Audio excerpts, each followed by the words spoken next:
Hello sa lahat. Meron dito HP Compact Elite 8300 Ultra Slim Desktop.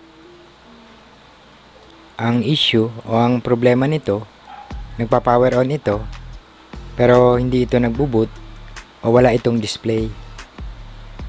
Mayroon na akong in-upload na ganitong model at ganitong problema. Bali gagawa lang uli ako ng panibagong video para mas klaro. So makikita nyo dyan na kinabitan ko ito ng BGA, keyboard, at ng power supply. Then ipa-power on ko ito.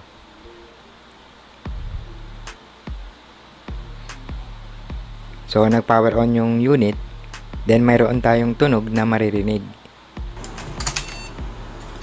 Then maririnig nyo yung sounds.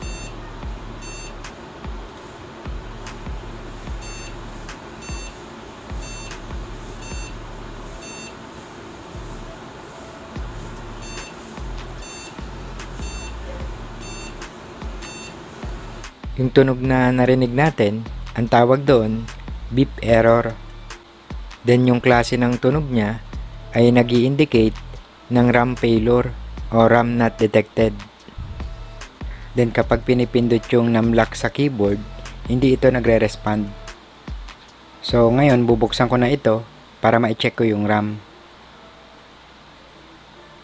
So ito yung memory o yung RAM na i-check ko. Bago natin galawin yung RAM, siguraduhin natin na nakatanggal muna yung power supply nito para safe.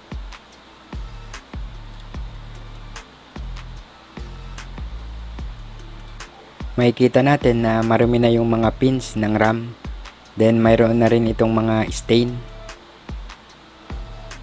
So pag ganyan na mayroon ng stain yung mga pins ng RAM natin, hindi na ito kakayaning linisin o tanggalin ng pambura o ng alcohol.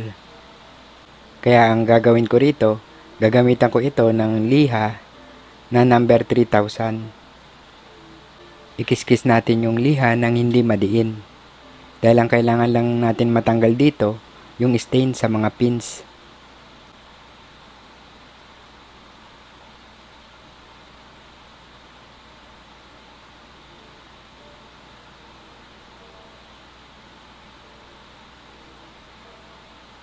Kapag wala na yung mga stain o malinis na, goods na yan. Kung halimbawa naman na nalinis nyo na at itines nyo na at ganun pa rin yung beep error, ibig sabihin kailangan nyo na magpalit ng RAM o gumamit ng ibang RAM.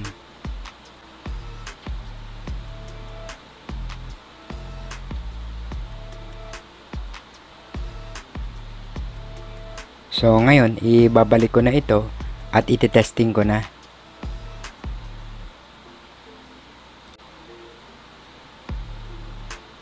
So wala na yung beep error. Then sa numlock key ng keyboard, makikita natin na nagre-respond na ito.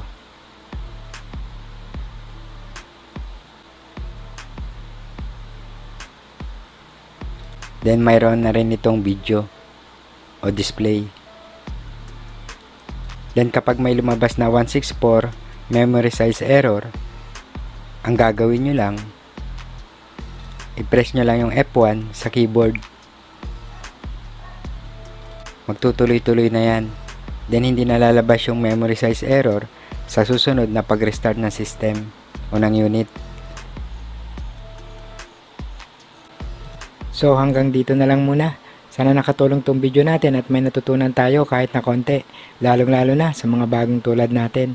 At hi and hello na sa mga tropa, sa mga master, sa mga nag-upload ng mga totoong impormasyon, sa mga sumusuporta at mga nagtitiwalang magpagawa sa atin. Ayun. Thank you sa inyong lahat. At yun, okay na to. Okay. Okay.